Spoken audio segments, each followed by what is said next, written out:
1 metre किंवा 3 फुटाचं अंतर ठेवा. डोळे, नाक, तोंडाला शक्यतो स्पर्श करू नका. घाबरू नका, काळजी घ्या.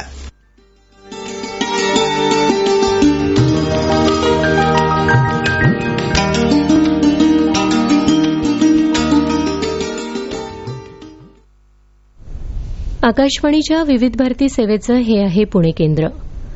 श्रोतेहो, सकाळचे 9:58 होत आहेत. ऐकूया ठळक बातमीपत्र.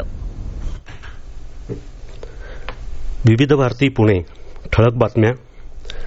देशात आज सकाळी 8 वाजता संपलेल्या 24 तासात उपचाराखालील कोविड रुग्णांची संख्या 4,43,794 इतकी झाली आहे. कोविड-19 मधून काल 44,807 रुग्ण बरे झाले. कोविडमधून बरे झालेल्या रुग्णांची एकूण संख्या 84,28,409 वर पोहोचली आहे. कोविड-19 मुळे काल 584 जणांचा मृत्यू झाला. कोविड-19च्या काळात कर्नाटक सरकारला सुमारे 1.20 लाख कोटी रुपयांची गुंतवणूक राज्यात आणण्यात यश आले आहे. बंगळुरू तांत्रिक परिषदेच्या पार्श्वभूमीवर काल पत्रकारांशी बोलताना राज्याचे उपमुख्यमंत्री CN अश्वथ नारायण म्हणाले की आगामी 5 वर्षांच्या काळात संगणक क्षेत्रातील निर्यात 15,000 कोटी अमेरिकन डॉलर्सपर्यंत नेण्याचे उद्दिष्ट आहे.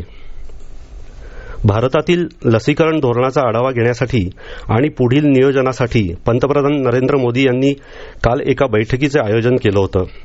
लस निर्मितीमधली प्रगती, त्यांच्या चाचण्यांना मान्यता आणि खरेदी याबाबत बैठकीत चर्चा झाली. पुण्यातल्या पोलीस संशोधन केंद्रातल्या पोलीस वस्तू संग्रहालयाचं काल राज्याचे पोलीस महासंचालक सुबोध कुमार जयस्वाल यांच्या हस्ते उद्घाटन झालं. पोलीस संशोधन केंद्राच्या आवारात साकारलेल्या कॉमन मॅन पोलीस मैत्री शिल्पाचंही अनावरण यावेळी झालं. या वस्तू संग्रहालयात मांडलेल्या छायाचित्रातून उत्कृष्ट कामगिरी केलेल्या पोलीस अधिकाऱ्यांच्या गौरवशाली गाथा सामान्य नागरिकांना पाहता येतील. 26 नोव्हेंबर रोजी पंढरपुरात कार्तिकी एकादशी निमित्ताने शासकीय महापूजेसाठी राज्याचे उपमुख्यमंत्री तसेच संपर्कमंत्री यांना शासनाच्या विधी आणि न्याय विभागानं परवानगी दिली आहे.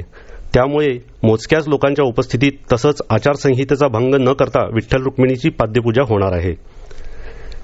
या होत्या आतापर्यंतच्या ठळक बातम्या. यानंतरच्या ठळक बातम्या सकाळी 10:58.